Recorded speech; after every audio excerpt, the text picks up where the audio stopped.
D'avoir répondu à notre invitation et merci à tous les membres d'accueillir le Centre de la Montagne de nous accueillir donc, pour la tenue de ce premier conseil communautaire de l'année. Olivier, si tu veux bien dire un petit mot.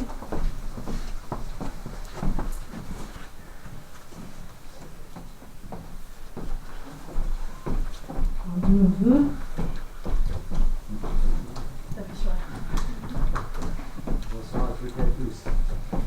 Je suis en intermédiaire de Saint-Thierry-de-la-Montagne, mais très heureuse de recevoir le conseil communautaire Creuse Grand Sud. Juste trois petites choses avant qu'on démarre. Tiens bien devant la bouche. La première, c'est que nous, on était un petit peu néophytes en la matière, et au fur et à mesure que nous découvrons la gestion communale, nous nous apercevons en fait qu'il est important de mutualiser, de partager les connaissances et les compétences, de s'entraider, en bref, de co-gérer sans perdre son identité. La deuxième, c'est que j'entends bien qu'il reste certains différends entre certaines personnes de ce conseil. Et j'émets ici le souhait que ces différends n'entachent pas le bon déroulement du conseil. La troisième, enfin, c'est que, au vu des énormes efforts que l'État demande à tous les concitoyens pour endiguer cette pandémie, il n'y aura pas trop d'amitié à la fin de la séance, je le regrette, mais on a aussi une énorme obligation d'exemplarité. Voilà, bon conseil à tous. Merci Didier.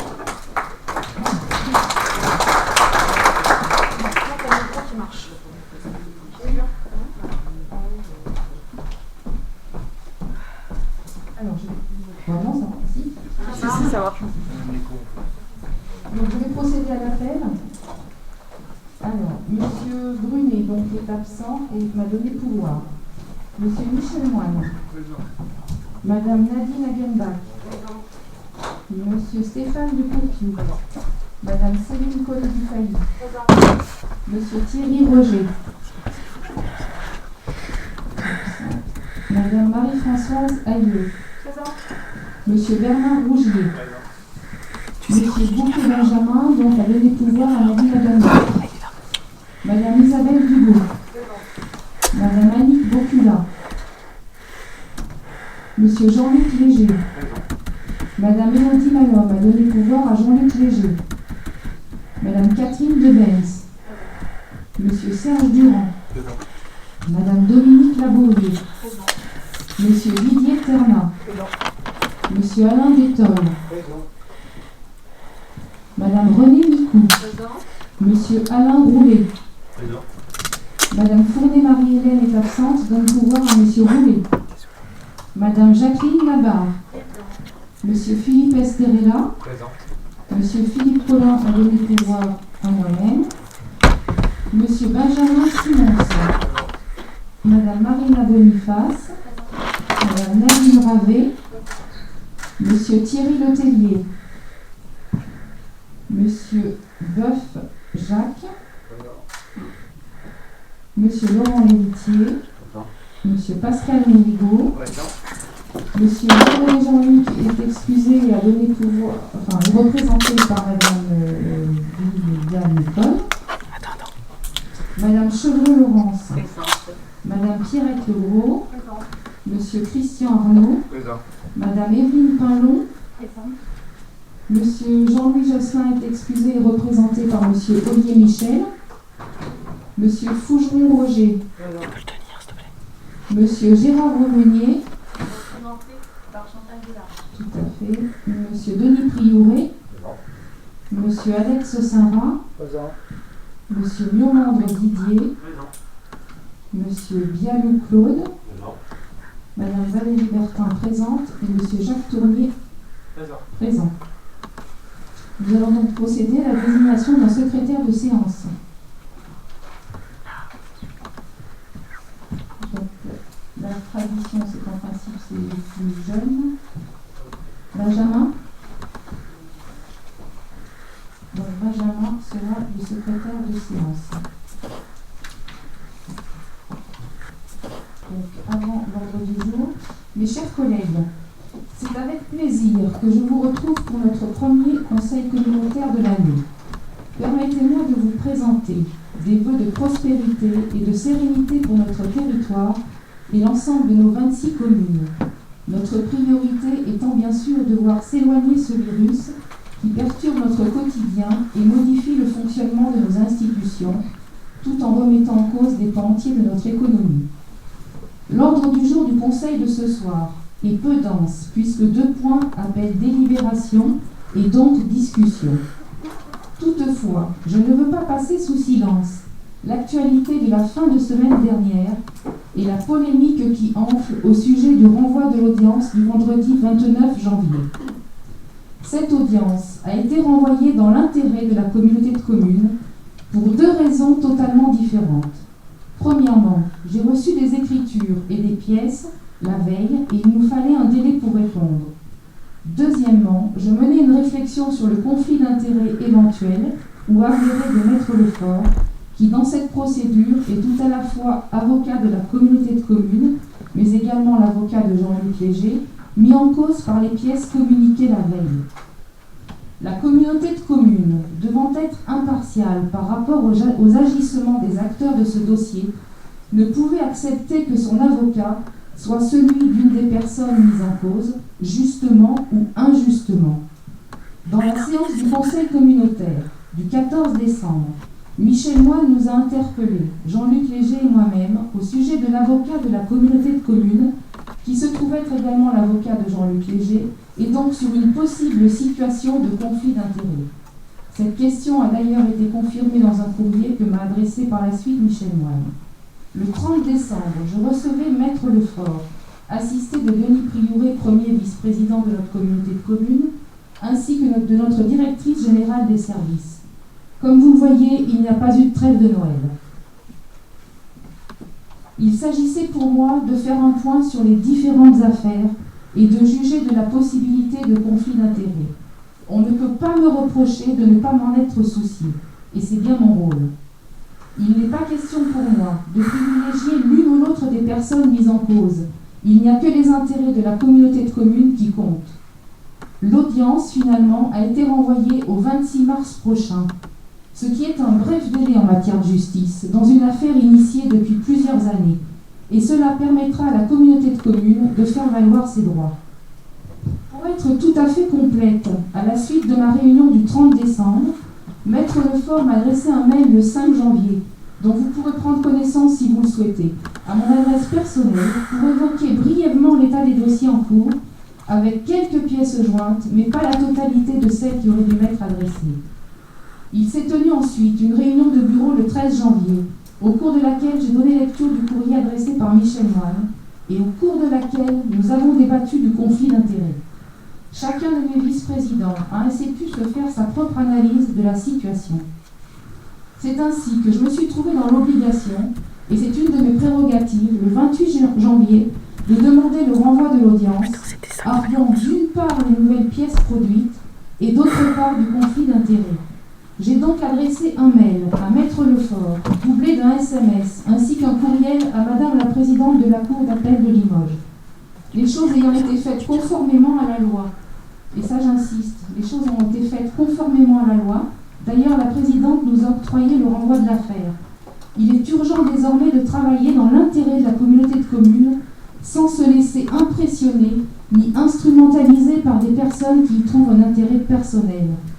À cet effet d'ailleurs, une lettre ouverte m'a été adressée, que vous avez dû recevoir également dans vos mairies.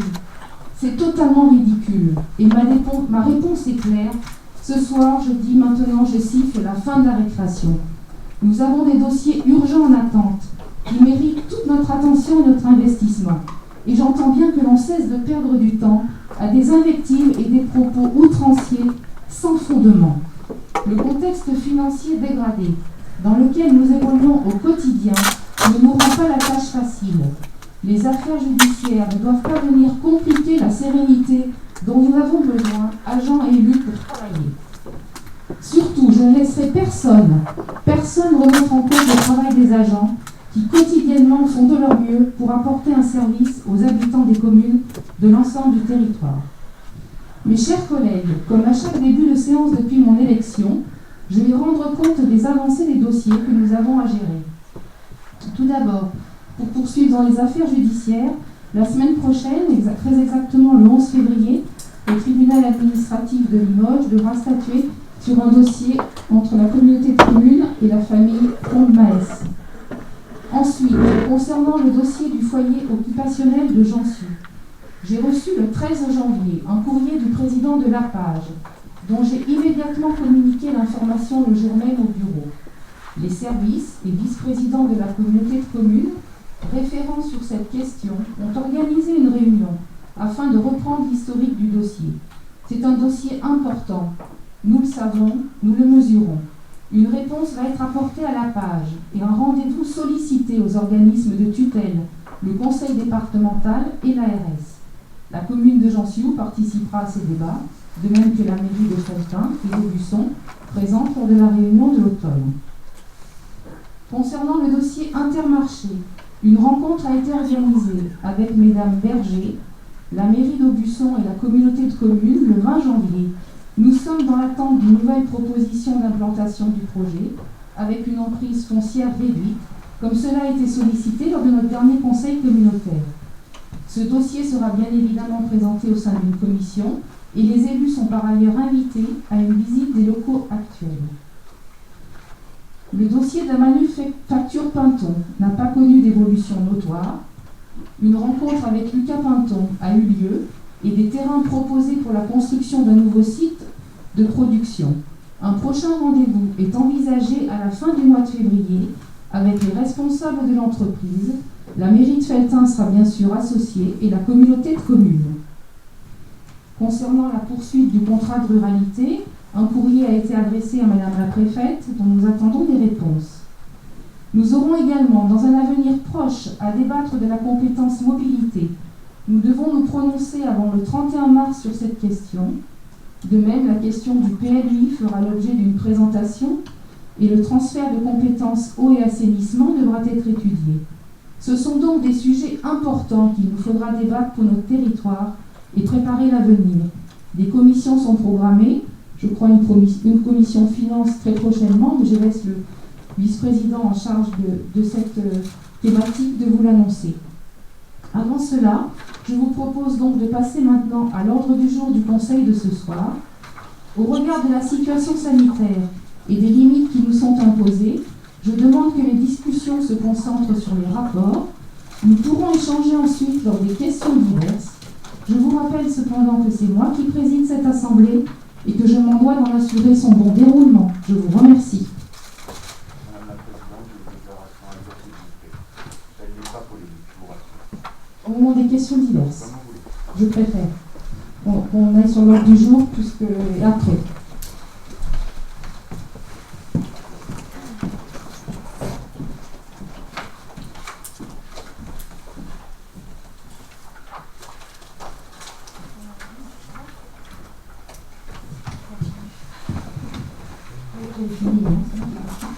Alors, pour poursuivre, donc des informations concernant les délibérations qui ont été prises en bureau, notamment une délibération qui concerne la fixation du loyer d'un local médical à la maison médicale de Faux-la-Montagne. Ah, pardon, excusez-moi, j'ai oublié de faire valider le compte rendu du précédent conseil. Est-ce que vous avez des remarques concernant le compte rendu? Pas de remarques, je vous remercie. Donc je reviens à notre ordre du jour. Donc les délibérations du bureau, je vous disais la fixation du loyer d'un local médical à la maison médicale de Faux-la-Montagne, des travaux urgents pour la mise en location d'un appartement à Jansu. Donc là, le bureau a délibéré afin de faire réaliser des travaux de remise aux normes nécessaires donc à la location du bien. C'est des travaux vraiment essentiels et urgents. Et la convention, enfin, la troisième délibération concerne une convention de dématérialisation des procédures CRACL avec le centre de gestion de la Creuse. Cela concerne les dossiers retraite de nos agents. Je pense que vous avez reçu la même chose dans vos collectivités.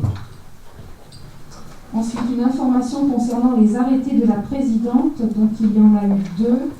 Un portant sur l'autorisation temporaire du domaine privé qui a été pris le 21 décembre Donc ça, c'est pour le quartier de la Gare, en fait, un quartier rouge, puisque dans le cadre de leurs travaux, les bus ne peuvent plus stationner devant la gare et vont stationner en fait sur des parcelles de la communauté de communes. Donc j'ai donné mon accord et le deuxième arrêté concerne la renonciation au pouvoir de police spéciale dont vous avez été destinataire dans vos collectivités.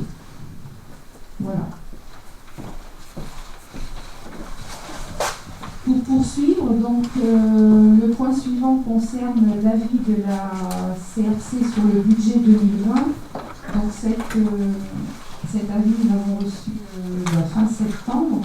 Donc le budget primitif, comme vous le savez, a été voté le 28 juillet 2020.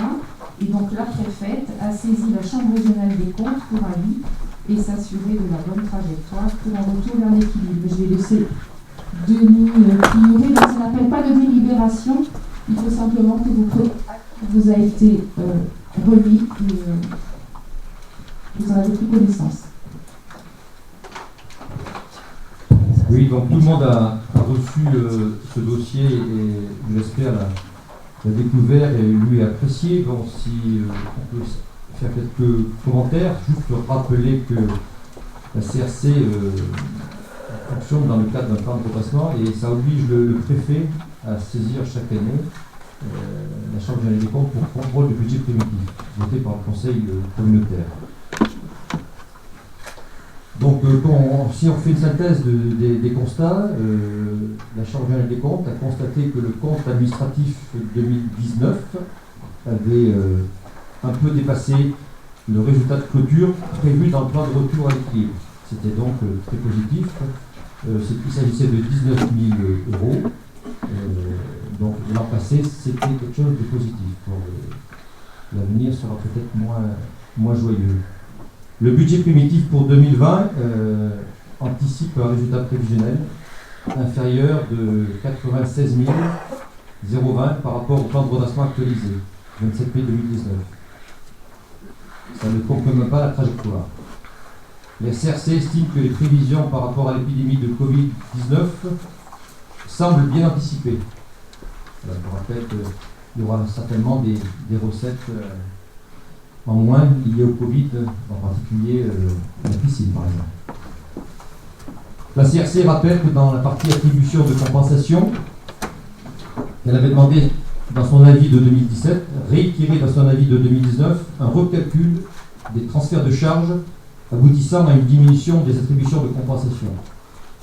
Et que si les CLEC ont bien eu lieu, elles se sont réalisées sous la forme de la révision libre que certaines communes ont refusé de valider par une délibération. Il en résulte donc au budget que la charge supplémentaire est récurrente et 2 fois plus lourde que celle attendue dans la délibération du 26 septembre 2019. La CRC prend acte qu'il a inscrit au BP la majoration de la part intercommunale du FPIC à 30%, ce à quoi le Conseil communautaire s'est engagé jusqu'à l'achèvement du plan de redressement. La CRC rappelle également que si des dépenses d'investissement sont possibles, couvertes par des subventions et dotations d'investissement, il est nécessaire de s'assurer du caractère certain de ces recettes. Voilà, je vous rappelle que pour l'instant, on est incapable d'emprunter et bien sûr d'engager de nouvelles lignes de trésorerie. Ça va de soi. Actualisation du plan de retour à l'équilibre. La CRC présente les équilibres financiers qui lui sembleraient nécessaires de tenir afin d'atteindre, comme prévu, le retour à l'équilibre en 2022. En maintenant les dépenses au plus juste, en inscrivant moins de recettes, en s'assurant de leur caractère certain, en limitant fortement les dépenses d'investissement, notamment aux syndicats mixtes, et propose des nouveaux tableaux de retour à l'équilibre. Enfin, la CRC constate que le BP voté comporte les mesures nécessaires pour revenir à l'équilibre en 2022. Elle propose une nouvelle version du plan de retour à l'équilibre et invite à maintenir rigueur et adaptation. Donc nous aurons l'occasion, bien sûr, de reparler de tout ça à l'occasion du DOP, des orientations budgétaires qui devraient avoir lieu en mars. On devrait voter le budget prévisionnel début avril. Et on vous propose, je crois que les invitations sont parties ou vont partir, une première commission des finances le 17 février. Donc ceux qui sont à la commission des finances, notez bien le 17 février. Je crois que l'horaire et les lieux donc, ne sont pas encore tout à fait établis. Donc c'est pas parti officiellement. Voilà. Donc j'annonce le 17 février.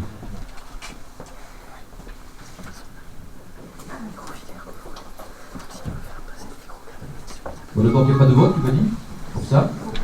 Prendre acte que tout le monde avait reçu le rapport. Merci. Oui, avec toutes les, je ne sais pas si vous m'entendez, avec toutes les polémiques, on finirait par oublier l'essentiel, c'est-à-dire le redressement financier de cette communauté de communes. Passez-moi l'expression, c'était pas gagné, ça ne l'est pas encore, parce que avec les pertes de recettes de l'année qui vient de se terminer, Denis l'a dit, on n'est pas à l'abri de mauvaises surprises, même si Juliette avait tout de même bien anticipé la perte de recettes que nous n'avons pas manqué d'avoir justement sur l'année 2020. Mais quand même, bon an, mal an, on a respecté ce plan de redressement de la communauté de communes édicté par la Chambre régionale des comptes, avec une réduction de déficit qui aujourd'hui peut au coup de 3 quarts. Je crois qu'il faut quand même s'en féliciter. Sur la collecte, c'était un des rares points où je n'étais pas tout à fait d'accord avec la Chambre régionale des comptes. Parce que bien sûr, la Chambre régionale des comptes, qu'est-ce qu'elle veut? Elle voudrait que les communes participent plus finalement au budget de la communauté de communes. Je n'ai jamais été vraiment d'accord. Parce que si on devait équilibrer effectivement le poids supposé des compétences de la Comcom via les budgets des communes, eh bien ce serait la double peine pour les communes. Ce serait payer des compétences pour lesquelles la communauté de communes n'est pas complètement capable de les assurer, en particulier sur la voirie.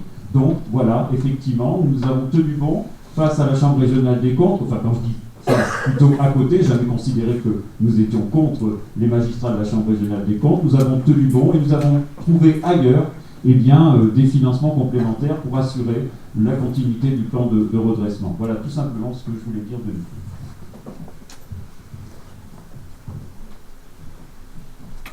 D'autres questions? Juste pour rebondir sur la voirie, nous aurons à nous prononcer quand même très rapidement, puisque à partir du moment où une collectivité ne peut plus exercer, n'a plus les moyens d'exercer une compétence, il faut vraiment se poser des questions. Et aujourd'hui, on voit que c'est très difficile pour les services de pouvoir assurer le fonctionnement de l'état des routes. Voilà.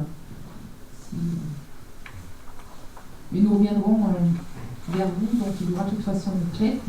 Oui, monsieur Moine. Oui, c'est une question importante et qui devient à un certain endroit de plus en plus d'actualité. Moi, je suis saisi encore aujourd'hui, vous pouvez sur Facebook, merci, d'habitants qui me font part de l'état du pont de la Reberette qui permet d'accéder au quartier et au commerce de la Reberette. Nous, on serait prêts à engager des travaux, mais nous n'avons pas le droit de le faire puisque c'est une compétence intercommunale. Comment est-ce qu'on peut trouver une solution pour faire en sorte que ce pont soit traité, comme la voirie l'a été dans le linéaire qui le suit juste après, de manière à ce qu'on ait un traitement équitable de ça. Les services de la communauté sont intervenus il y a quelques jours pour mettre de l'or en foi. Ça ne sert à rien. L'or en foi, ça a répandu des gravillons partout, mais les conditions climatiques ne permettent pas à l'or en foi d'être efficace. Donc je comprends bien, je remercie la communauté de chercher à apporter des solutions temporaires et provisoires, mais il faut qu'on trouve une solution beaucoup plus pérenne en fait. Alors ça c'est un exemple, mais globalement je pense que la compétence voirie, oui, il faut vite la mettre à l'ordre du jour du retour aux compétences communales. Elle pose des problèmes de toute façon sur toutes les communes. Enfin, je veux dire, moi en tant que maire de Vallières, je suis intervenue précédemment bien souvent, Jean-Luc Léger peut le dire, c'était souvent que j'intervenais pour le mauvais entretien de la voirie communale. Donc aujourd'hui c'est sûr qu'il faut vraiment prendre à bras le corps ce dossier, mais qui est important, mais qui est aussi techniquement, il faut qu'on soit assisté pour pouvoir en déterminer les tenants et les aboutissants d'un point de vue financier aussi, parce que ça ne sera pas sans conséquence.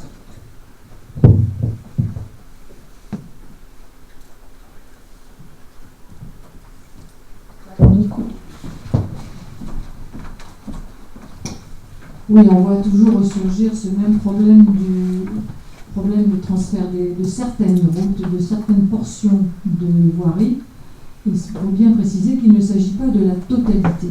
Donc cela vient d'être dit. Cela, si on revient sur cette compétence et en totalité, cela aura des répercussions sur le budget de la communauté de communes, et je ne suis pas persuadée du tout que cela permettra de résoudre les problèmes, mais peut-être au contraire d'en créer de nouveaux.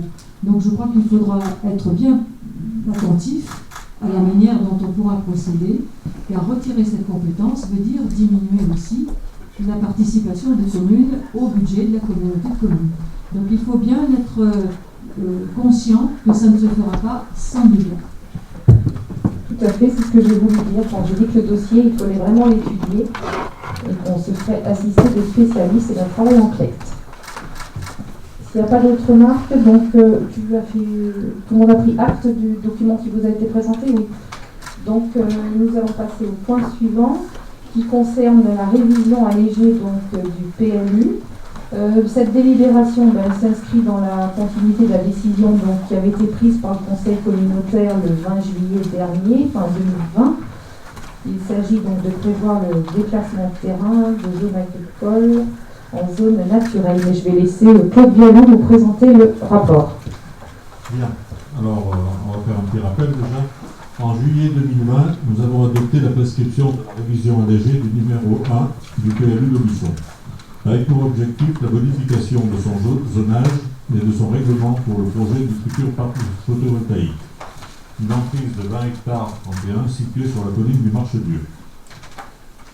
La mission régionale de l'autorité environnementale a été saisie pour soumettre le projet à la procédure au cas par cas. Son avis rendu le 7 janvier 2021 dispense la révision allégée d'une évaluation environnementale. En application du Code de l'urbanisme, le bilan de la concertation préalable de la révision allégée doit être tiré et son compte rendu doit être arrêté par délibération. Le temps d'étude a permis de compléter les objectifs de la révision allégée pour répondre aux ambitions du projet de territoire de la communauté de communes, aux conditions imposées par l'appel d'offres de la CRE, et rendre le projet économiquement réalisable. Ainsi, 3 objectifs sont retenus. Permettre l'implantation d'un parc photovoltaïque, encadrer et adapter les possibilités réglementaires d'implantation de l'activité photovoltaïque, modifier le zonage et le règlement du site du Marchedieu. La concertation préalable s'est déroulée du 4 août au 4 septembre 2020 et a été mise en œuvre conformément à la délibération du 20 juillet 2020, à savoir affichage de la délibération pendant 1 mois en mairie d'Aubusson et à la communauté de communes, mention de cet affichage le journal La Montagne, information du public sur le site internet de la communauté de communes, mise à disposition à la communauté de communes d'Orgis pour prendre connaissance du dossier et recueillir par écrit les observations. Possibilité d'adresser des observations à Madame la Présidente par courrier. Création d'une adresse mail dédiée servant à recueillir par écrit des observations, allongement de 2 semaines de la période de concertation jusqu'au 20 septembre. Cette concertation a permis de recueillir 2 avis et remarques qui ont été prises en compte dans le projet. Les 2 avis montrent l'intérêt de ces habitants pour la préservation de leur quête de vie, mais ne remettent pas en cause le projet. Le Conseil communautaire est appelé à arrêter le projet de révision allégée du PLU tel qu'il est joint. Il sera par la suite soumis à une enquête publique, ce qui permettra aux habitants publics de faire valoir une nouvelle fois leurs observations avant son approbation définitive. Vu le Code de l'urbanisme, vu la délibération du 28 juillet 2020 prescrivant la révision allégée du PLU, vu le bilan de la concertation joint à la présente délibération, vu le rapport de présentation de la révision allégée joint, vu la décision prise par la MRAE concluant que le projet de révision allégée de Busson n'est pas soumis à une évaluation environnementale, considérant que le projet de révision allégée est prêt à être transmis pour avis au PPA à son élaboration et aux organismes qui ont demandé à être consultés. Donc, il est proposé au Conseil communautaire de tirer le bilan de la concertation préalable conformément au Code de l'urbanisme, d'arrêter le projet de révision allégée du PLU d'Aubusson tel qu'il est annexé à la présente délibération. De préciser que le projet de révision allégée du PLU d'Aubusson arrêté est prêt à être transmis pour avis aux personnes publiques associées, aux communes limitrophes qui ont demandé à être consultées sur le projet, à la CDPNAF, comme prévu par le Code rural et de la pêche maritime, conformément au Code de l'urbanisme, à la Chambre d'agriculture, à l'INAO et au CNPF. À défaut de réponse au plus tard 2 mois après transmission du projet de PLU, ces avis sont réputés favorables. D'informer que les présidents des associations agréées pourront en prendre connaissance s'ils le demandent. Conformément au Code de l'urbanisme, la délibération sera affichée pendant 1 mois à la communauté de communes et en mairie d'Aubusson. Voilà, est-ce que vous avez des questions? Oui, au fond. Jacques Tournier.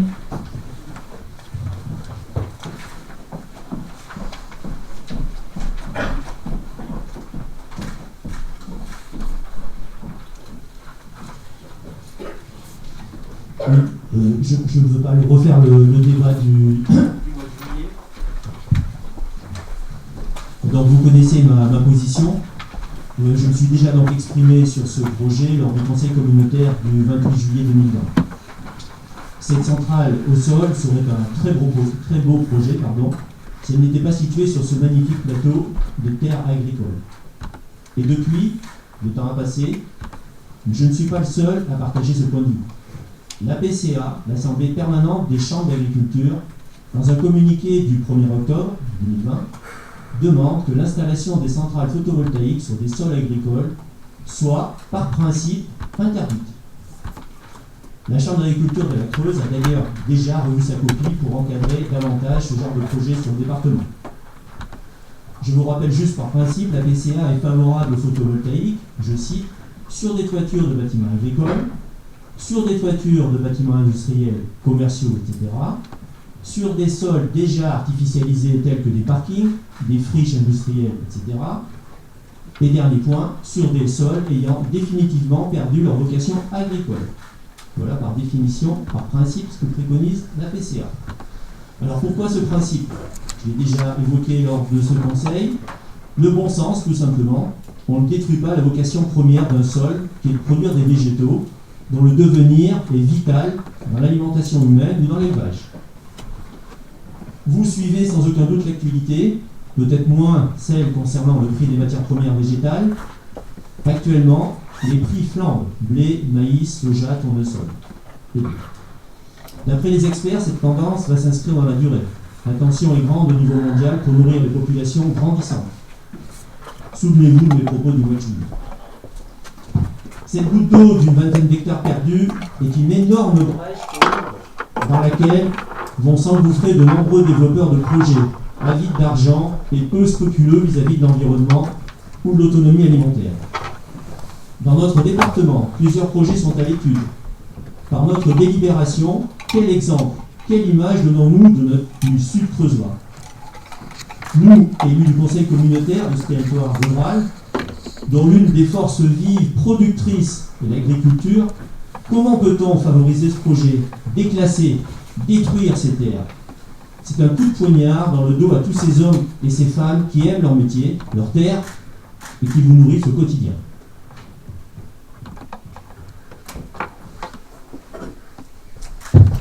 Merci Jacques pour cette intervention. Oui, Michel Moelle.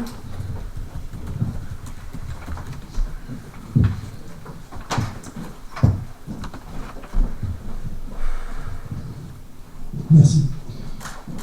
Jacques, je crois qu'il faut garder Un petit peu de raison. Parler d'un coup de poignard qui serait donné par un agriculteur, c'est le traité d'assassin. L'accuser de détruire ses terres, c'est déformer ce qu'est réellement ce projet. Et enfin, dire avide d'argent et peu scrupuleux, c'est porter un jugement de valeur bien peu reluisant sur quelqu'un qui, je crois, a montré la voie en matière de photovoltaïque à un grand nombre de ses confrères. Ce que tu viens de dire n'est pas juste.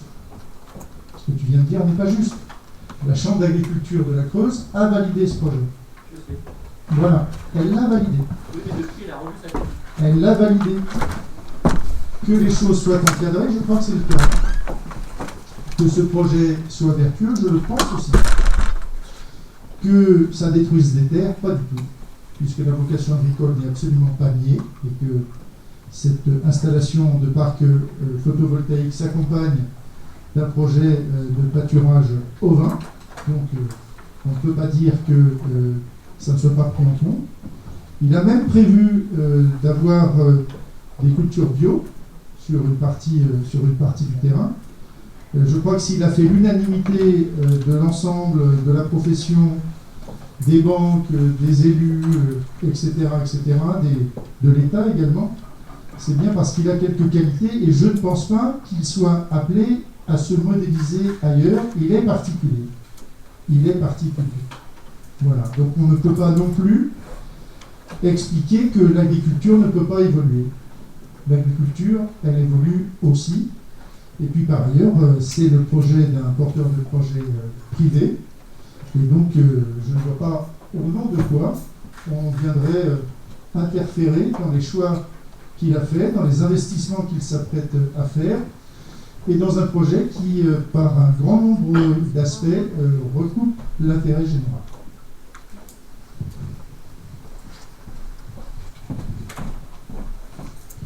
Je voudrais aussi compléter que l'augmentation du prix des céréales est due à de la spéculation. Donc si vous voulez combattre, je serais ravie d'être à vos côtés, mais il faut combattre les fonds spéculatifs et les fonds de pension.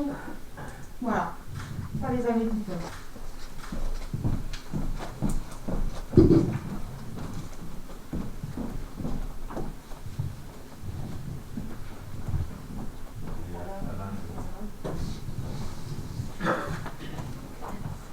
Il me semble qu'en l'occurrence, il ne s'agit pas du tout de combattre les agriculteurs, et il ne s'agit pas du tout de ne pas justement nous situer dans le domaine de l'intérêt général. Au contraire, le problème, c'est la symbolique de cette décision.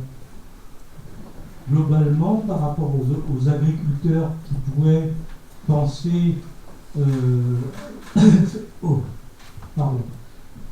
avoir ce même type d'opération, le fait que la communauté de communes se soit engagée de manière positive par rapport à ce projet ne me semble pas très bon comme signal. Je suis désolé, je continue à penser que c'est un signal négatif et qu'on aurait pu trouver d'autres solutions.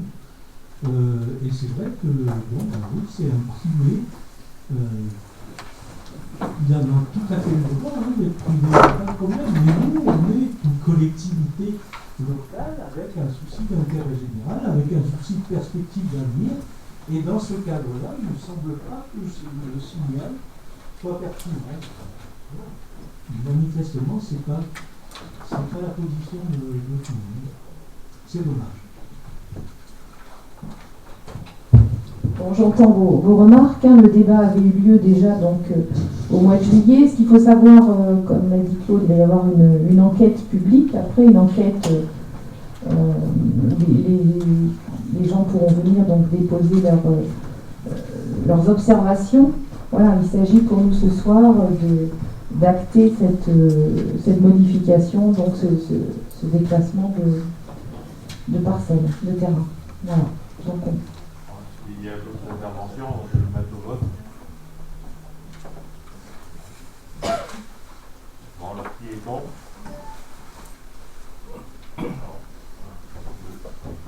Monsieur Tournier, Monsieur Miomandre, Monsieur Détol et Monsieur Terna. Qui s'abstient?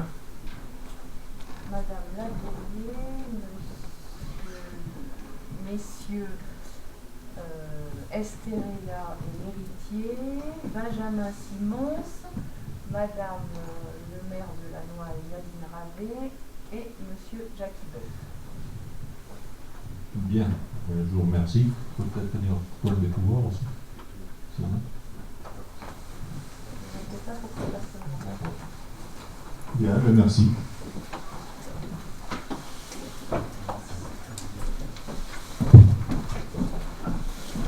Le point suivant va être présenté donc, par Laurent Héritier, concerne un avenant à la convention de mise en œuvre du contrat Creuse-Amont établi avec la communauté de communes Marché-Combrailles en Aquitaine.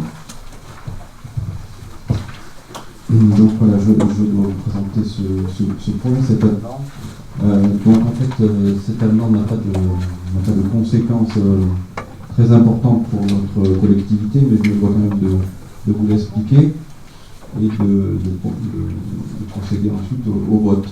Donc comme vous le savez, nous menons une maîtrise d'œuvre sur le contrat de rivière Creuse-Amont. Et nous menons donc pour les deux communautés de communes, nous menons aussi pour les deux communautés de communes voisines, qui sont Marché-Combrailles-en-Aquitaine et Haute-Corrèze de communauté. Ça concerne donc là, dans le cas présent Marché-Combrailles-en-Aquitaine, et pour les communes sur le bassin versant de la Creuse, ce sont Pontcharraud et Saint-Georges de Nigremont. Pas de deux. Saint-Georges, Nigremont. Ah, il n'y a pas de deux. Je sens une pointe de féminisme. Toutes mes excuses. Donc, une fois dit ça, la communauté de communes, donc Marché-Combrailles en Aquitaine, collecte la taxe GEMAPI, dont nous avons discuté au moins une fois déjà, et peut-être aurons-nous à aborder ce sujet plus tard. En tout cas, cette communauté de communes l'aperçoit sur son territoire. Et donc, elle ne souhaite pas, ou elle ne peut pas, donc faire contribuer les agriculteurs de son territoire aux travaux et aux aménagements qui concernent la GEMAPI sur son territoire. Voilà. Donc, nous ne pouvons pas, comment dirais-je, conventionner avec ces agriculteurs, mais au contraire, conventionner directement avec la communauté de communes, de manière à être rétribué par rapport à la quote-part de ces travaux. Voilà en résumé la situation. Donc nous devons prendre acte de cette situation et donc je vous propose d'accepter donc ces nouvelles modalités financières. Ce ne sont que des modalités financières, ça ne change rien à notre fonctionnement au final. Et d'autoriser donc Madame la Présidente à signer cet avis. Donc, est-ce qu'il y a des votes contre ?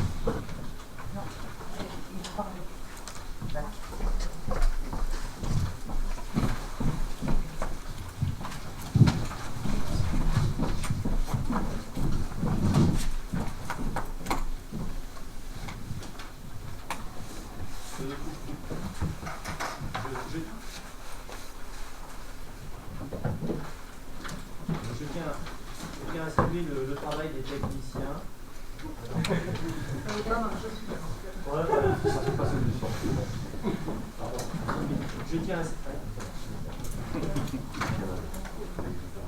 Je tiens à saluer le travail des techniciens par rapport à ce programme GEMAPI et à tous ceux qui œuvrent à la mise en place donc, de tous ces travaux. Donc théoriquement, cette compétence GEMAPI a pour objectif l'amélioration, voire le rétablissement d'un bon état des cours d'eau, par définition.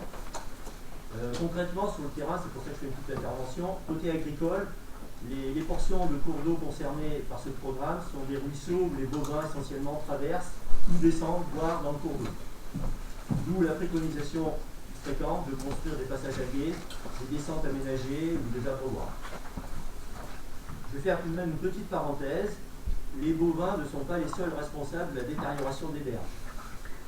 Les ragondins, depuis une vingtaine d'années, prolifèrent et transforment les berges des ruisseaux en bruyères jusqu'à l'effondrement de celles-ci. Il serait temps d'ailleurs de réguler cette population qui, en plus, est un vecteur de nombreuses maladies. C'était une petite parenthèse. Pour revenir aux aménagements, les descentes ou les passages à gué ne fonctionnent qu'à condition de clôturer les deux côtés du ruisseau.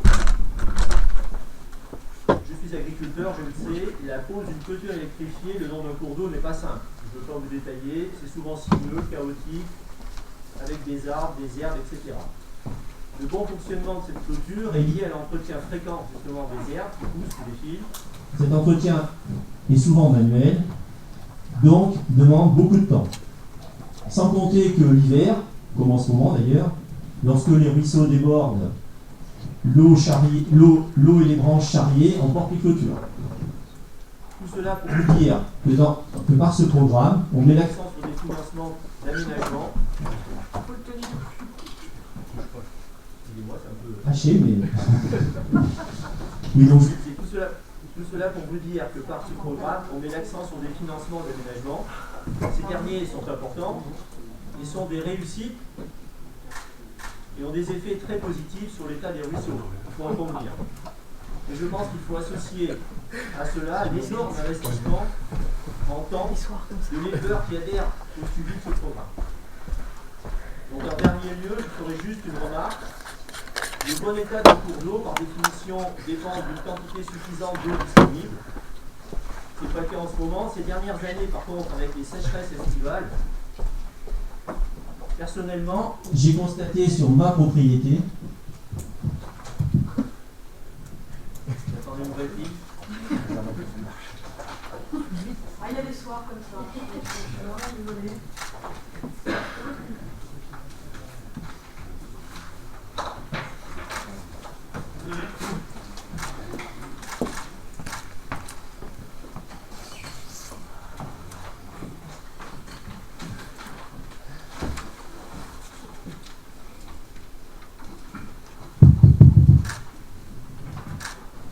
Oui.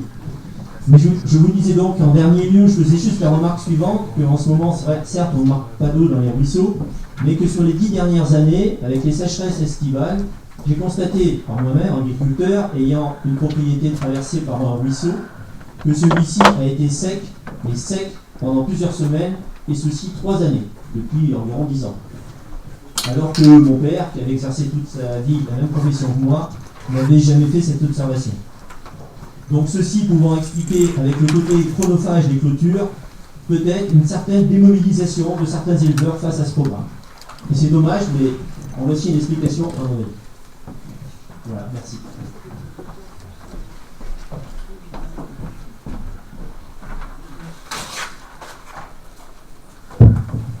Merci Jacques pour cette remarque. Je voudrais aussi saluer le travail du service environnement qui fait du bon travail, et les techniciens notamment qui sont quand même, je pense, très pédagogues quand ils passent auprès des agriculteurs notamment. J'ai eu des échanges avec eux et voilà, je pense que je comprends ta remarque Jacques, et la difficulté, je l'ai fait remonter aussi de votre temps, du temps que ça vous demande et de l'entretien derrière, mais il faut aussi protéger les ruisseaux, les cours d'eau. Donc, je ne sais pas si on procède au vote ou si je réagis par rapport aux paroles de M. Tourné. En tout cas, je vous remercie de votre intervention. Et puis, merci aussi d'assurer cette veille, finalement, sur l'environnement, quelque part. Et puis, peut-être, il serait bon aussi que la profession, comme vous le disiez, réagisse encore plus positivement, c'est-à-dire répondre encore plus à ces projets GEMAPI, de manière à faciliter le travail des techniciens et leur efficacité. Mais en tout cas, je vous remercie d'avoir souligné leur travail. Je pense qu'ils l'entendront. Et en tout cas, moi, j'apprécie beaucoup votre intervention. Voilà. J'aimerais profiter d'avoir la parole, mais après le vote, pour rajouter quelques mots. Donc, si personne n'a d'autres remarques à faire, est-ce qu'on peut procéder au vote? Donc, est-ce qu'il y a des votes contre? Est-ce qu'il y a des abstentions? Je vous remercie. Mais je voulais profiter d'avoir la parole pour parler très rapidement des questions de l'eau. Je connais, vous l'avez souligné, les phases que nous vivons aujourd'hui avec les phases de sécheresse très importantes.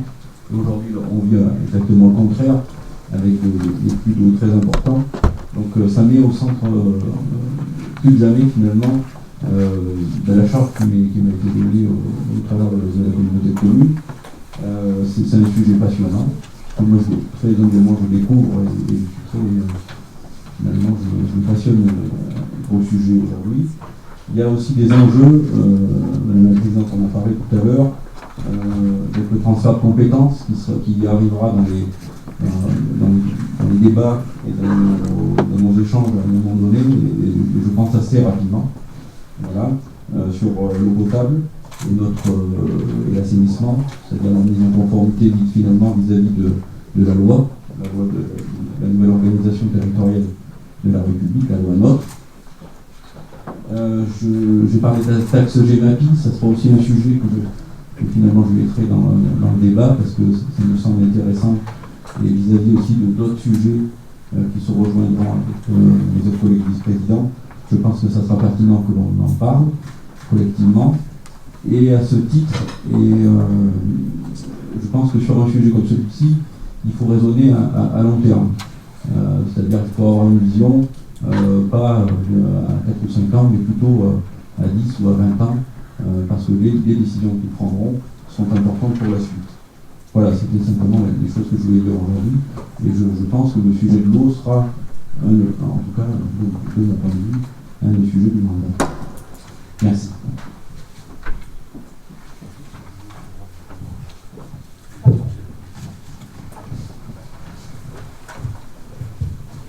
Notre collègue, vas-y. Bien, j'ai oublié de vous dire tout à l'heure au sujet du PLUI, alors on a une commission de prévue le 24 février pour vous faire une présentation. Voilà. Donc c'est pas le lieu ni l'heure, vu le contexte actuel, mais on vous tiendra au courant. Et moi je voudrais en profiter, parce que tout à l'heure on ne l'a pas souligné, concernant le rapport, la révision allégée, ça a été un très gros travail pour nos agents.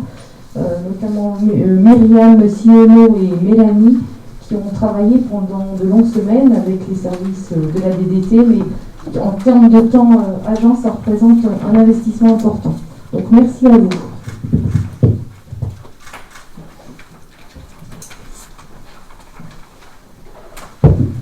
Donc l'ordre du jour est terminé pour ce soir. Donc on va passer aux questions diverses. Jean-Luc Léger avait une déclaration, je crois, à nous faire. Ben oui, après le débat est ouvert, les personnes pour toutes les questions auxquelles on n'apportera pas forcément une réponse aujourd'hui, puisqu'elles ne sont pas dans l'ordre du jour, mais bien sûr on est là pour entendre vos demandes. Mes chers collègues, c'est avec une énorme émotion que je m'adresse à vous ce soir. Les récents rebondissements dans l'affaire du faux ont été largement relayés dans la presse et sur les réseaux sociaux. Je n'ajouterai pas de commentaires aux commentaires pour ne pas surenchérir dans la polémique, mais aussi parce que la justice n'a que faire des déclarations des uns et des autres, et je me mets dans le lot. Elle œuvre à son rythme, mais en toute indépendance. Nous savons que nos concitoyens considèrent que l'affaire du faux ne sera jamais jugée. Ils sont souvent blasés, voire écœurés. Pourtant, si, il faut les rassurer. L'affaire sera un jour jugée, pas demain, certes, certainement pas cette année, ni même peut-être l'année prochaine, je ne sais pas, puisque chacun aura compris que toutes les voies de recours, toutes les procédures possibles seront utilisées, mais il faut rappeler que le droit finalement le permet, mais au final, le verdict viendra. Vous avez considéré, Madame la Présidente Valérie, que la communauté de communes ne devait pas avoir le même avocat que moi. Je prends acte de cette décision, et si cela permet plus de clarté, cela ne me gêne absolument pas. J'émettrai toutefois un bémol sur le timing de la révocation de l'avocat de Creuse Grand Sud jeudi dernier, puisque cela a permis un nouveau report de jugement le lendemain, ce qui a été qualifié d'ailleurs de manœuvre dilatoire par l'avocat général, mais vous en êtes expliqué, et nous avons bien entendu, et nous respectons votre décision. Mais je tiens à préciser tout de même que je ne suis absolument pas mis en cause dans l'affaire du faux, pour laquelle j'avais même porté plainte en 2016, dès mon élection en tant que président. Les anciens s'en souviendront. J'avais été élu le 5 octobre 2016. Le 14 octobre 2016, je portais plainte. Il y a donc presque maintenant, il y a plus de 4 ans.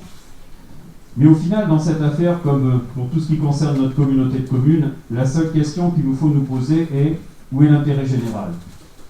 À cette question, nous pouvons sans doute avoir tous des réponses très différentes. En revanche, nous pouvons sans doute tous nous rejoindre pour dire ce qui n'est pas l'intérêt général. Ce qui n'est pas l'intérêt général, ce sont les invectives récurrentes, les polémiques. Et je pense que quand vous arrivez au conseil communautaire, chers collègues, vous vous demandez, je crois, ce qui va encore se passer. Cela n'est ni sain ni constructif. Alors, cette exigence de sérénité, je l'appliquerai d'abord à moi-même, et à partir d'aujourd'hui, je ne répondrai plus ici, ni aux attaques, ni aux sous-entendus, Je réserverai mes déclarations à l'autorité judiciaire si un jour elle veut m'entendre. Mes chers collègues, je sais d'où je viens et quelles sont mes valeurs, comme vous. Pendant presque 4 ans, j'ai fait avec votre aide le sale travail. Nous n'avons pas tout réussi, mais beaucoup a été fait. Le rapport de la Chambre régionale des comptes, je crois, le montre assez. Écœuré, vendredi, j'avais pensé démissionner de ma vice-présidence. Mais vous m'avez conseillé à plusieurs de ne pas le faire parce que vous avez considéré, j'espère que vous n'avez pas tort, que ma petite expérience peut aider. Je n'aspire donc pas au repos et je crois que nous pouvons encore redresser cette communauté de communes. Les chantiers, comme l'a dit la présidente, ne le manquent pas.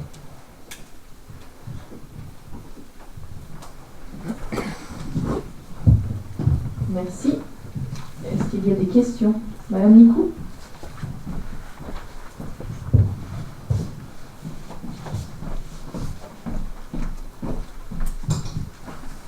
Oui, je n'interviendrai pas ni sur la déclaration de Valérie, ni sur celle de Jean-Luc. Je voudrais simplement savoir s'il est possible que nous ayons une copie de ces déclarations. Pour que chacun en ait une trace et puisse les avoir, les lire à tête reposée. Elles seront dans le compte rendu. De toute façon, elles seront dans le compte rendu. Oui, mais le compte rendu, il arrive dans 1 mois ou 2, donc ce serait bien qu'on puisse les avoir rapidement. Vous les avez, vous pouvez nous les transmettre par mail, c'est pas compliqué. Ma question diverse, Claude a répondu par avance parce que ma question concernait les réunions de la commission PLUI, puisque on vient de voter sur la modification du PLU d'Aubusson et je m'interrogeais sur l'absence de réunion de la commission pour ce travail qui vient d'être rendu et sur lequel on vient de voter. Mais bon, merci d'avoir répondu par anticipation. Et j'aurais une question qui concerne, c'est tout à l'heure la remarque concernant l'utilisation du domaine privé de la communauté de communes par rapport à l'espace devant la...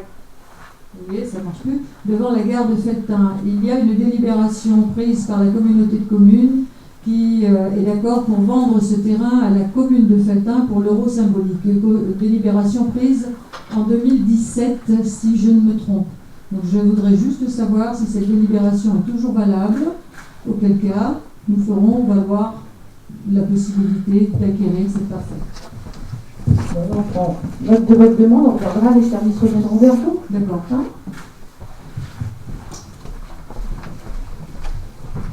Catherine Debens.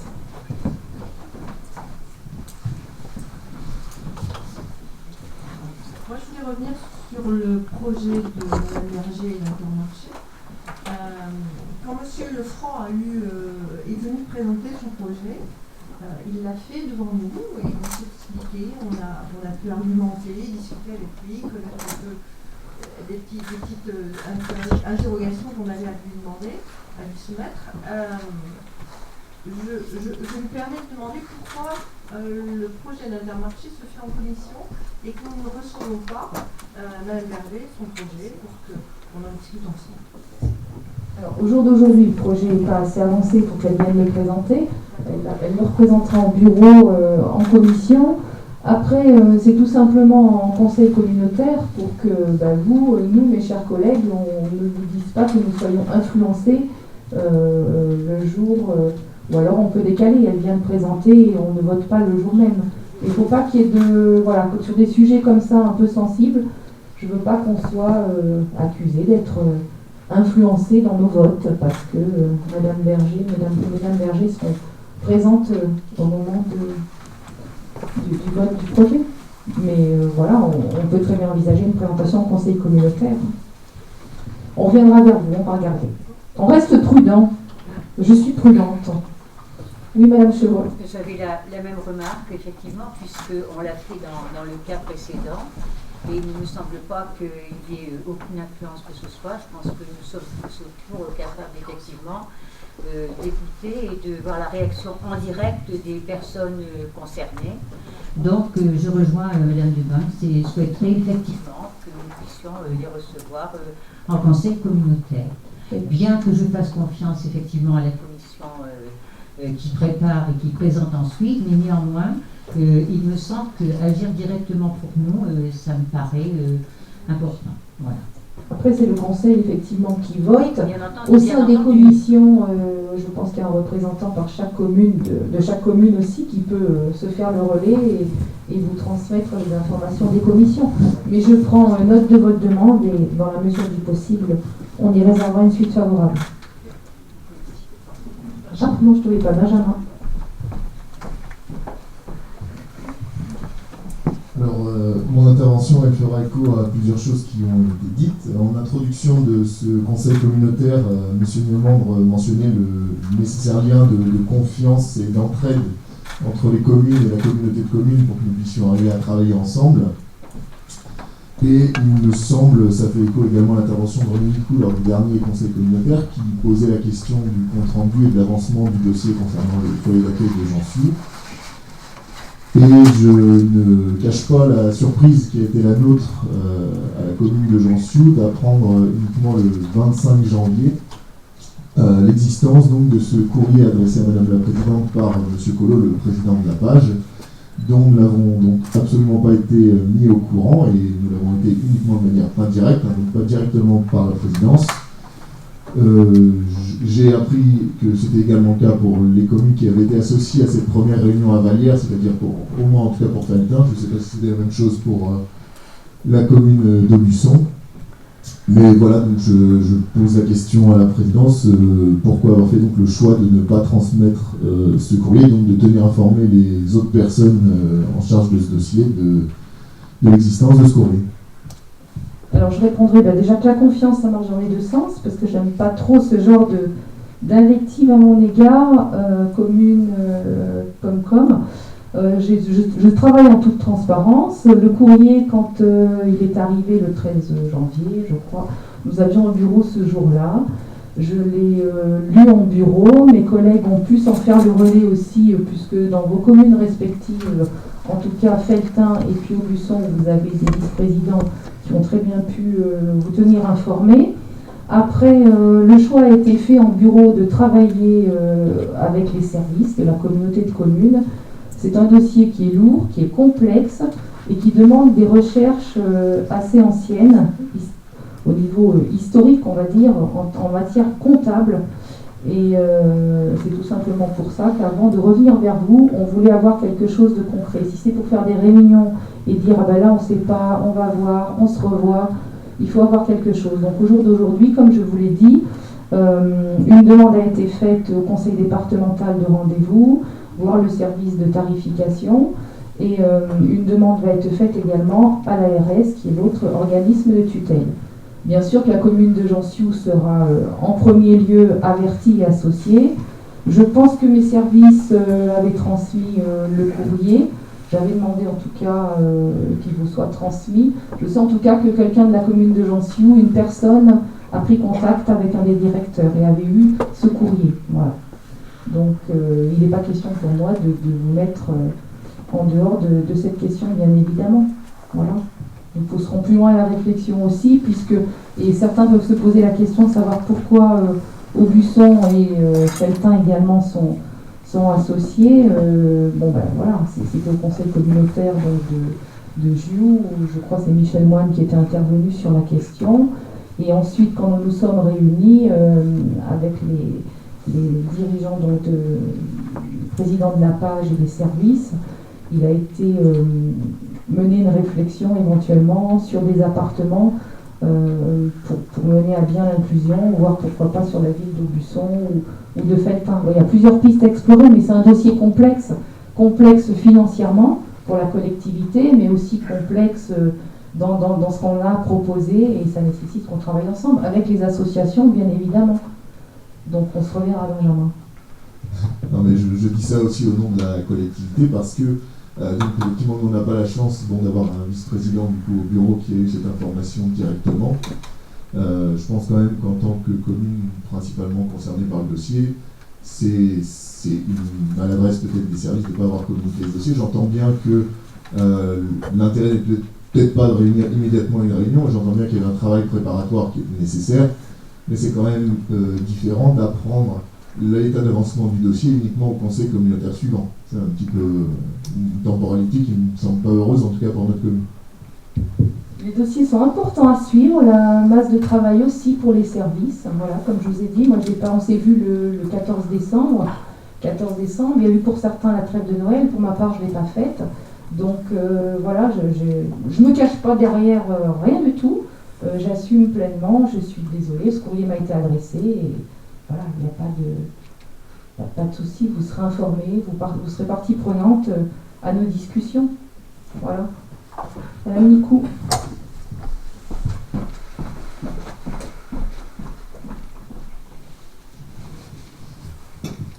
Oui, je comprends qu'il y ait une charge de travail importante au niveau des services et je leur rends hommage par rapport au travail qu'ils peuvent faire. Mais je remarque malgré tout que la réunion a eu lieu le 8 octobre et que depuis le 8 octobre, on n'a pas de compte-rendu de cette réunion.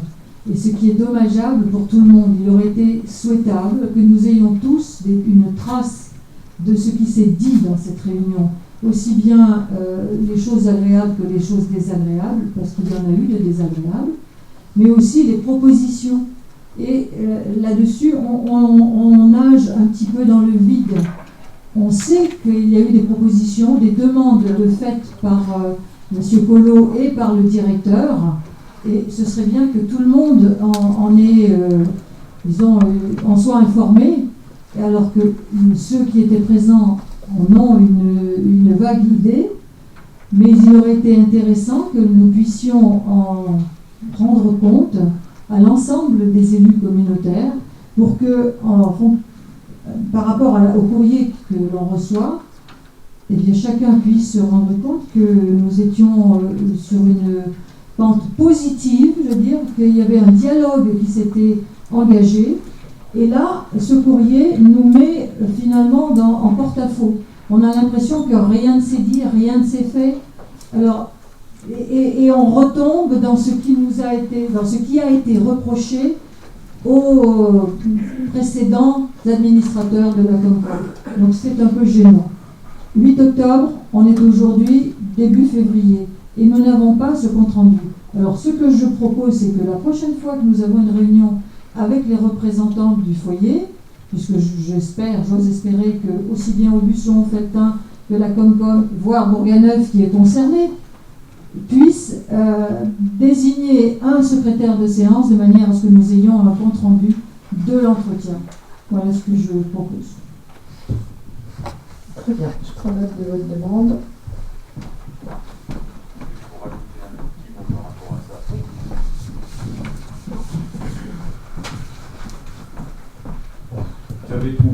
On avait tous trouvé exemplaire la position des communes de Felletin et d'Aubusson, qui n'avaient pas joué la concurrence territoriale, puisqu'il leur était fait la proposition d'accueillir éventuellement un foyer d'accueil médicalisé avec tout l'emploi qui va avec. Je n'ai pas de nouvelles à titre personnel, je ne sais pas Valérie si tu en as, de la part de Bourganeuf. J'ose espérer que Bourganeuf, j'imagine que Bourganeuf n'ira pas sur cette concurrence entre les territoires pour accueillir ce type d'établissement sur sa propre commune. Bon, on va espérer, parce que nous n'avons pas de réponse. Donc, voilà. Mais en tout cas, ce serait pas solidaire, d'une certaine façon. Pour le reste, eh bien, je ne sais pas quand est-ce que tu prévois une réunion supplémentaire, Valérie.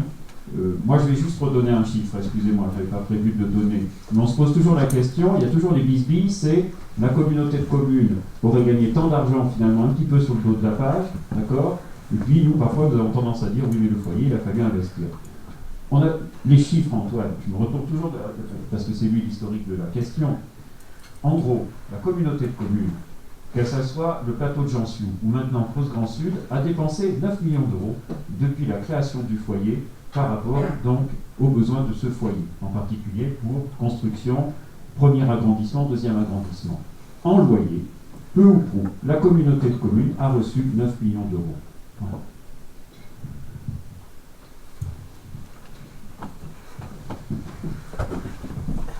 Monsieur Moine.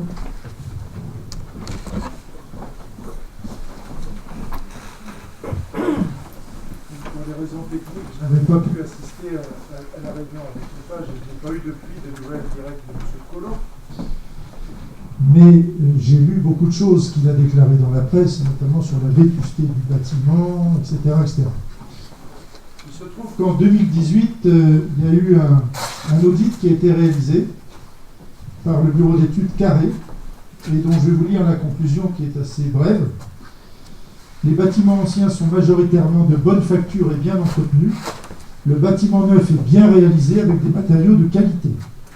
À l'exception des travaux éventuels de création de salles de bain dans les chambres, les travaux effectués relèvent de travaux d'entretien courant et de rénovation des revêtements classiques dans ce type d'établissement. Ils ont fait 3 hypothèses d'investissement à faire. À court terme, 125 000 euros, à moyen terme, 470 000 euros, à long terme, 194 000 euros, et la création de salles de bain est évaluée à 624 000 euros. On est donc loin de la situation apocalyptique que M. Collot dépeint à longueur de tribune dans les journaux, et nous avons un document dont il faut lui rappeler l'existence, qui est un document objectif qui vient effectivement dire le contraire. Puis je voulais aussi intervenir sur un autre point si personne ne veut plus intervenir sur la page. Si. Je reviendrai.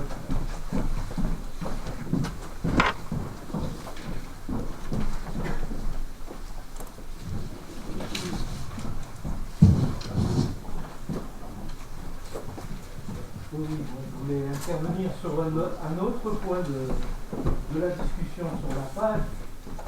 D'ailleurs, en remerciant M. Collot de son initiative, parce que c'est vrai que du coup, ça nous a amené, je dis nous, les associations, les élus, les agents économiques des communes de Jean-Sioux, Font-la-Montagne, Royères, et au-delà, Feltin, même, puisqu'on avait aussi une réflexion qui s'est menée avec eux. D'ailleurs, avec une réactivité qui est assez forte par rapport aux critiques qu'ils pouvaient faire, puisque à une invitation qui a été envoyée le 24, on a réussi à mettre en place une réunion le 30, et une seconde réunion le 1er février, et pour un résultat qui est tout à fait étonnant. Donc je vais quand même vous rappeler simplement le paragraphe écrit par M. Collot concernant ce qu'il appelle l'aspect inclusion. De loin le plus important pour nous, dit-il. Nous avons entendu que le dense tissu associatif du plateau pourrait être en mesure de déployer un projet inclusif au bénéfice des résidents du FAM. Pour intéressant qu'elle ait été, cette éventualité ne se situait pour nous qu'au niveau d'une déclaration d'intention qu'aucun élément concret ne venait étayer.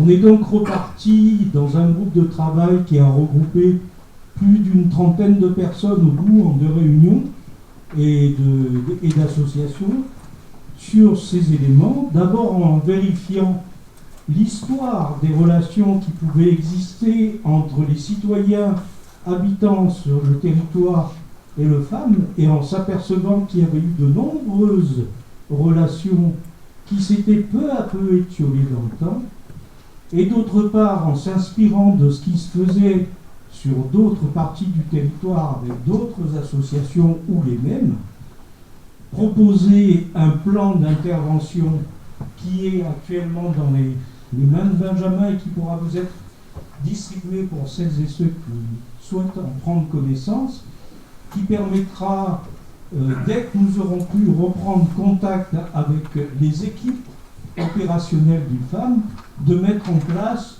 une vingtaine ou une trentaine d'actions avec eux, à leur disposition, bien entendu. Donc cet aspect d'inclusion qui était reproché et qui est si fondamental pour M. Collot, on peut le prendre en charge sur nos territoires et on peut le mener à bien avec l'ensemble des acteurs concernés.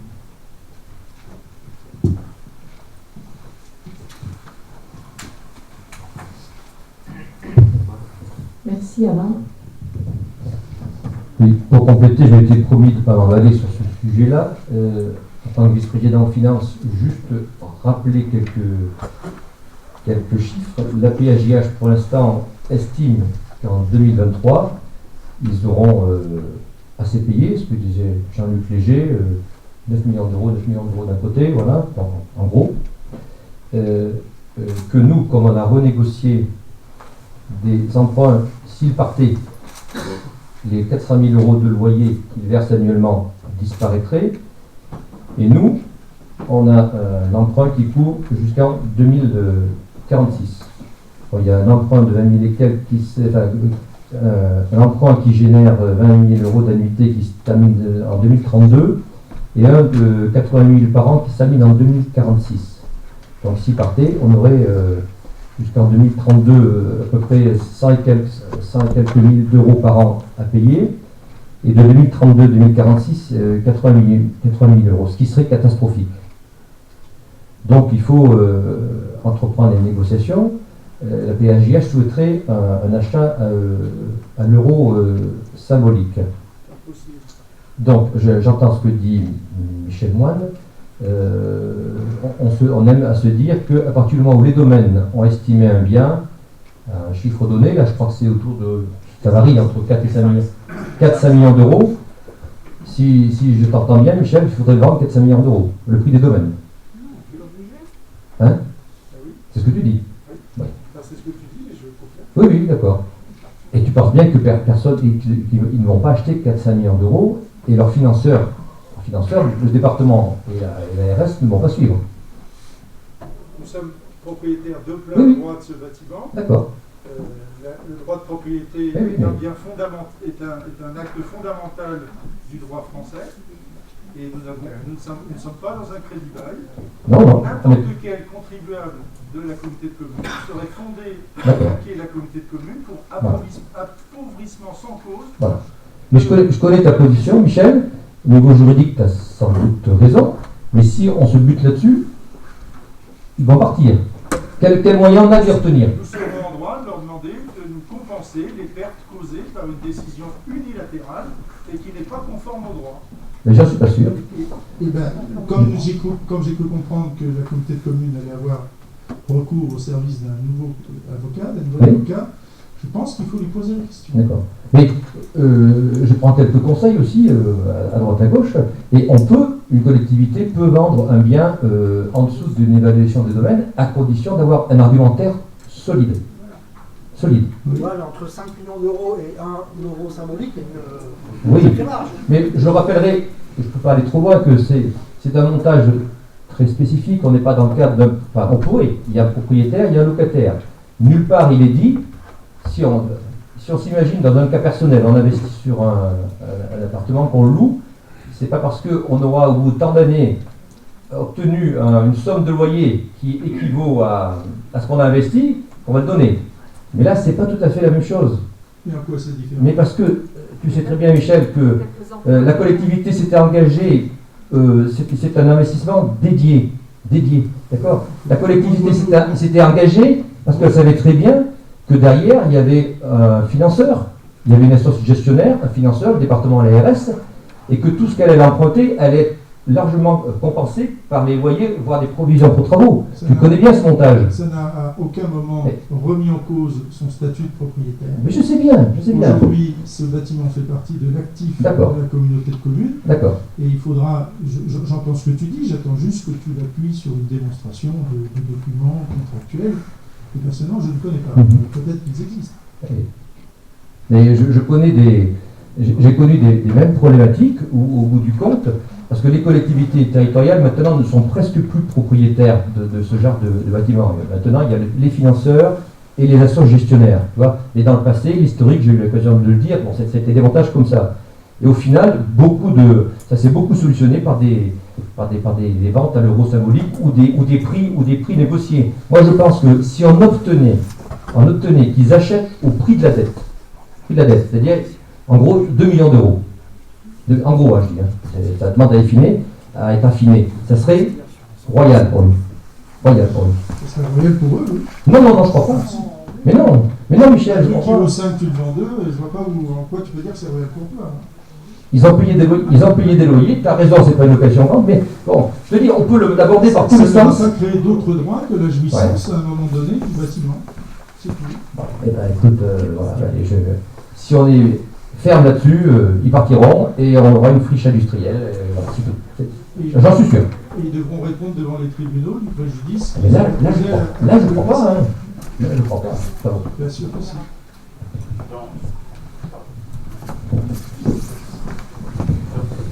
Dans cette confrontation, parce que ça en est eu quand même, hein, je crois que peut-être il faudrait qu'un tiers ou 2 tiers puissent intervenir. Moi j'espère que l'ARS et le conseil départemental, qui sont quand même les autorités de tutelle, puissent jouer un rôle de médiateur pour essayer, je l'espère, de trouver un accord. Tu viens de dire toi-même que c'est la tutelle. Ils ne peuvent pas être impartiaux. Moi, j'avais une question à poser par rapport globalement au personnel de cet établissement. Rappelons quand même que le personnel de cet établissement, c'est environ une centaine de personnes. Est-il au courant de la manière dont les choses se passent et quelles sont ses réactions et comment vit-il ce genre de proposition du président de la page? On peut répondre plus ou moins bien, ils sont plus ou moins associés, mais je me permets de dire, Benjamin, peut-être pas autant qu'on pourrait le penser, puisqu'il y a beaucoup de salariés qui n'habitent plus ou pas j'en suis depuis longtemps, et finalement que l'établissement soit trouvé un feltin, bon pour certains, je ne suis pas sûr qu'il y ait tant d'impact que ça, mais bon, c'est un ressenti. Hein. Benjamin dira peut-être le contraire. Hein. Et on peut prolonger la question d'Alain Détol sur les familles aussi. Alors on dit que les familles de résidents pousseraient à l'inclusion dans une ville. Hein. On dit aussi qu'on n'arrive pas à trouver des personnels qualifiés qui ne veulent pas aller se perdre argent. Enfin, on dit tout. Hein. On dit tout. Mais nous, on doit défendre nos territoires les plus reculés et les plus démunis. Donc, on est d'accord là-dessus. Voilà, pour maintenir cet établissement là-haut. Ce qui a été la raison pour laquelle il est arrivé là-haut. On revient aux fondamentaux de la création de cette foyer.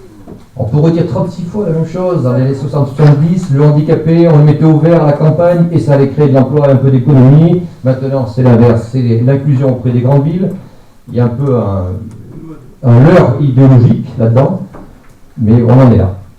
Et les négociations vont être ardues, à mon avis.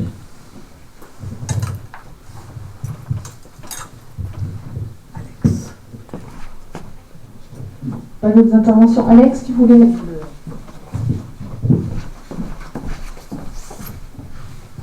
Je voulais pas rajouter sur le foyer de la page, mais je voulais vous donner une petite information. Je crois que Valérie l'a peut-être oublié dans son préambule. On a reçu tout dernièrement la mutualité française qui cherche des locaux pour établir un centre de santé sur le Sud-Creuse, donc au Busson ou autre. Ça consisterait à installer 2 médecins salariés, hein, puisqu'on est dans les centres de santé. Alors, un projet qui est porté à la fois par la mutualité française, à la fois par le département, hein, sur son projet phare. Et ça consiste en l'installation de 2 médecins salariés et une secrétaire, dans un premier temps, et une salle d'attente, des toilettes handicapées et évidemment un bâtiment qui répondrait aux normes handicapées. On est à la recherche de ce type de local. Il faudrait environ 80 mètres carrés. On doit leur donner une réponse incessamment sous peu. Évidemment, ça fera l'objet d'une présentation pour la prochaine commission santé. Donc, je n'ai pas encore la date puisque ça dépendra un petit peu des disponibilités des personnes que nous avons vues. Donc on recherche sur Aubusson ou autre ces locaux. Voilà. Qui fera avancer un petit peu notre sujet de désertification médicale du sud creusois.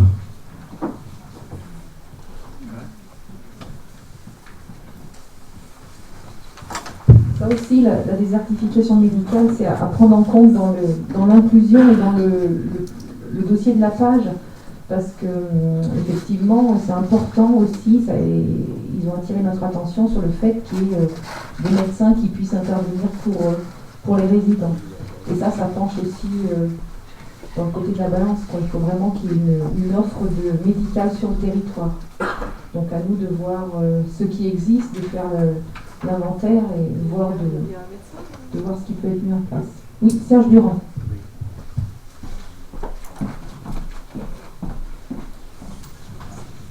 Oui, une idée comme cela.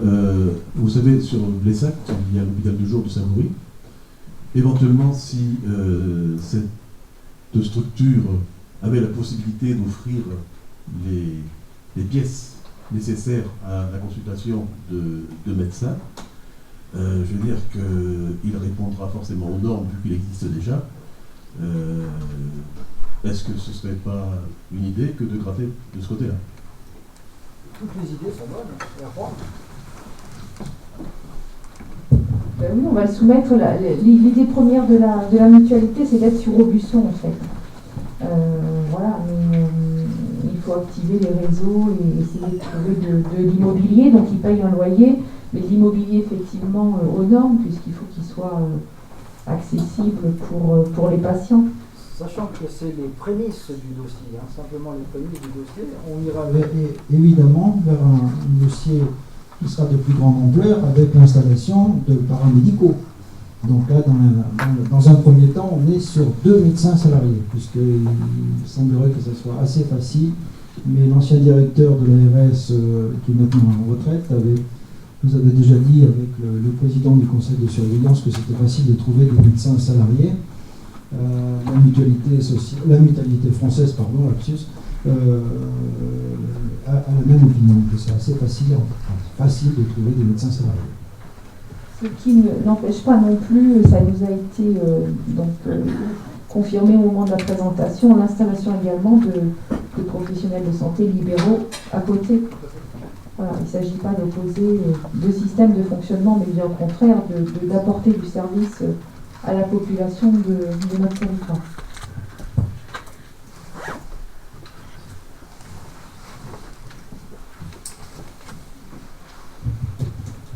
Donc pas d'autres informations, questions.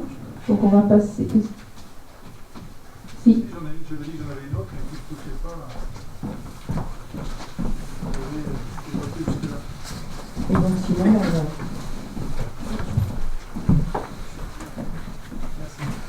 Oui, j'avais déjà évoqué cette question qui concerne l'office de tourisme et je regrette que Philippe Collin ne soit pas présent ce soir, lui qui était trésorier de l'EPIC, puisque j'ai donc adressé un courrier à la présidente pour lui faire remarquer qu'au moment de la dissolution de l'EPIC, la commune d'Aubusson n'a pas été réglée d'un mandat de 24 000 €.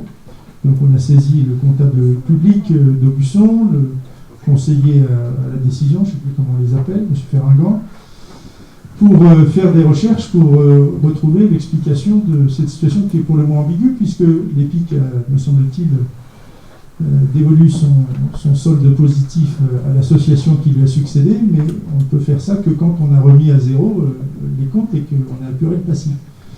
Donc voilà, j'espère que rapidement, on pourra interroger l'ancien président également sur le pourquoi de cette situation, pourquoi cette facture n'a pas été réglée, et ne l'a surtout pas été au moment de la dissolution d'EPIC. Donc le courrier, effectivement, a bien été reçu et j'en ai donné lecture à l'exécutif.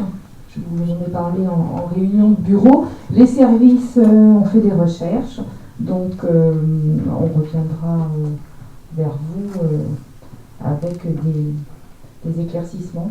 Mais effectivement, la communauté de communes a payé, on a le montant du mandat, alors je n'ai pas exactement les éléments techniques là ce soir, je pense pas. Hein. Il y avait un montant, on a payé nous par contre tout ce qui concernait les compétences enfance-jeunesse, c'était, sauf le tourisme, hein, puisque c'était voilà, l'EPIC. Alors il y a une somme, il y a un différentiel, on l'a trouvé, hein. Effectivement la somme. On est d'accord sur les chiffres. On est d'accord sur les chiffres, voilà. Maintenant, il faut voir effectivement pourquoi cette somme n'a pas été voilà, c'est la question que j'aurais voulu poser à Philippe, qui était donc le trésorier de l'association sous la forme de l'EPIC, pour qu'il m'explique pourquoi il n'avait pas jugé nécessaire de payer cette facture. Mais je lui poserai quand je le verrai. Là aussi, peut-être qu'il faudra une réunion entre les différents services, mais en tout cas, voilà, les chiffres sont effectivement concordent. Bien, puis je voulais revenir moi aussi sur l'affaire Cosne Sud dans quelques instants pour dire que j'ai un point d'accord avec Jean-Luc Léger, cette affaire sera jugée. J'espère qu'elle le sera rapidement parce que pour ce qui me concerne, je subis cette situation depuis 4 ans. Et je peux dire que c'est une situation pas agréable. On m'a même longtemps accusé d'être responsable de la mort de notre directeur général des services de l'époque. J'ai un document qui semble montrer qu'il tenait d'autres personnes que moi pour responsable de son geste. France 3 a dit le procès Michel Moine. Non. Qu'est-ce que c'était cette audience de la Cour d'appel? C'était une audience dans laquelle le procureur général devait rendre ses conclusions sur la question prioritaire de constitutionnalité que nous avions déposée en septembre dernier, pour lequel il y avait eu un renvoi. Et ensuite, on attendait de la Cour d'appel qu'elle nous dise quelle était la suite de la procédure. J'étais d'ailleurs le seul présent. Il y en a ici qui ont porté plainte contre moi, qui n'étaient pas présents. C'est dommage. Mais moi, j'y étais. Je rappelle que moi aussi, j'ai porté plainte dans cette affaire. Et que si je dois exprimer une hâte, c'est qu'effectivement, on arrive à son terme. On connaît maintenant assez bien ce qu'il y a dans ce dossier. On comprend bien l'instrumentalisation qui a eu lieu de la justice, puisqu'au départ, on est parti sur une mauvaise procédure, donc qui a conduit le tribunal correctionnel de Guéret à se déclarer incompétent, parce qu'on voulait faire coïncider le temps judiciaire avec le temps politique. Vous avez bien compris, l'enjeu, c'était les élections municipales à Aubusson. Cette manœuvre n'a pas fonctionné. Elle n'a pas fonctionné. Et maintenant qu'on connaît un peu plus des éléments de ces procédures, de ces dossiers, on se rend compte que les choses sont assez étonnantes. Je reviens sur la question prioritaire de constitutionnalité. Qu'est-ce que c'est dans une procédure? C'est l'interrogation qui est faite par l'une des parties auprès du parquet sur une absence de droit sur un point particulier. Ce n'est pas un acte contre les parties adverses. C'est une question d'interprétation de la loi. Il est donc tout à fait surprenant que la Cour d'appel ait renvoyé globalement l'ensemble de l'audience sans même répondre à cet aspect qui ne nécessitait pas de contradiction. Même si la communauté de communes se trouvait à ce moment précis sans avocat, ce n'avait pas d'incidence parce qu'une QPC, je le répète, n'est pas un acte de procédure contre une partie adverse. C'est une question de droit fondamental qui est posée à l'institution judiciaire. Donc la moindre des choses serait été au moins de purger cette QPC. Après, pour le reste, effectivement, il faut que la communauté de communes soit représentée. La Cour d'appel ne se serait pas prononcée sur le fond. Je vous rappelle que le tribunal correctionnel s'est déclaré incompétent. Elle aurait donc dû dire ce qu'il advenait de la poursuite de la procédure. Et pour ça, on va attendre un petit peu. Mais là encore, j'entends que certains ont beaucoup d'émotions, etc., parce que leur nom est cité. Moi, ça fait 4 ans que le mien il est piétiné. 4 ans. Et vous croyez que j'ai envie que ça continue longtemps? Non. À un moment, quand on sait comme moi qu'on est innocent de ce dont on vous accuse, on veut que les choses soient dites et qu'elles s'arrêtent. Donc on n'aille pas me faire, sans jeu de mots, le procès de faire durer pour le plaisir ces procédures. Il n'y a aucun plaisir à faire durer ces procédures. La vérité triomphera, ça oui. Mais vous savez, la vérité judiciaire, elle prend l'escalier, quand le mensonge, lui, prend l'ascenseur. Il faut un peu de temps pour que les choses apparaissent, mais elles finissent toujours par apparaître.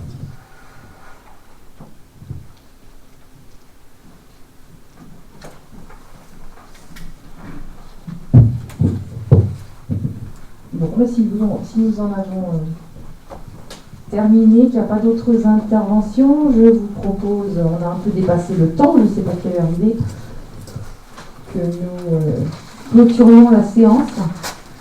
Merci en tout cas des débats et du déroulé de cette séance de ce soir. Merci à tous et prenez soin de vous.